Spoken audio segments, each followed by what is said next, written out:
बिस्मिल्लाहिर्रहमानिर्रहीम। मिर्ज़ा परदेसी के चैनल पे खुशामदीद। उम्मीद करता हूँ तमाम भाई जो है वो खैरियत से होंगे और उम्मीद करता हूँ आपकी जो रमज़ान है वो अच्छा गुज़र रहा होगा। ये एक वीडियो देखें मैंने यूट्यूब से ली है और ये हमारे बड़े प्यारे भाई हैं, वो AKJ नेटवर्क चैनल के नाम से उन्होंने ये वीडियो बनाई है और वो वीडियो में भी वही बात कर रहे हैं जो अक्सर मैं अपनी वीडियोस में बात करता हूँ और बहुत से लोग हैं वो डिसएग्री करते हैं मेरी इस बात के साथ। तो आप वीडियो देखें और फिर इस बारे में बात करते हैं। अच्छा, अब इसमें खासियत क्या है ये मैं आपको बता देता हूँ। पहले जी सबसे पहले तो इसका ये बड़े लाइट वेट होता है, सही है। और इसके दूसरी खासियत ये है कि ये इस राइफल का जो है बनस्बत जैसे SMG वगैरह हो गए 7.62 x 39 क्लैशनकोफ वगैरह हो गया या G3 वगैरह हो गए, तो उनके जो है ना उनके रिकॉइल बहुत होता है, रिकॉइल ज्यादा होता है बिल्कुल। तो उसकी वजह से जो रिकॉइल होता है, जो आपको जो टारगेट आप वो कर रहे होते हैं, तो वो रिकॉइल की वजह से आपका जो है ना वो हिलता रहता है और आपका मिस हो जाता है टारगेट, और वो अपने उस पे बुलसाई पे लगता नहीं है जो सही है। तो ये राइफल जो है बिल्कुल एक्यूरेट रहता है। अच्छा, क्योंकि ये लाइट वेट है और एक्यूरेसी भी इसकी अच्छी है। एक्यूरेसी भी और इसका रिकॉइल भी नहीं है।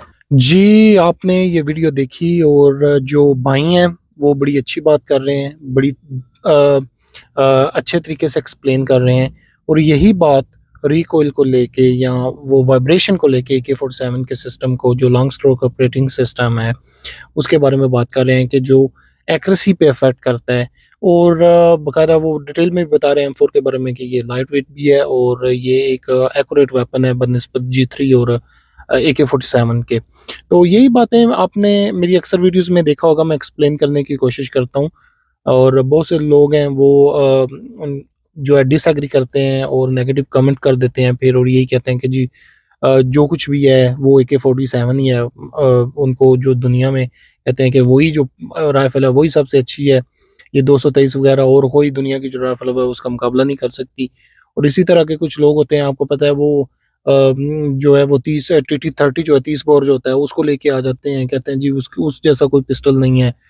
ना वो गुलाब को कुछ समझते हैं, ना कैनन को, ना कोई सिक को, ना HK के पिस्टल वगैरह को, किसी को कुछ भी नहीं समझते।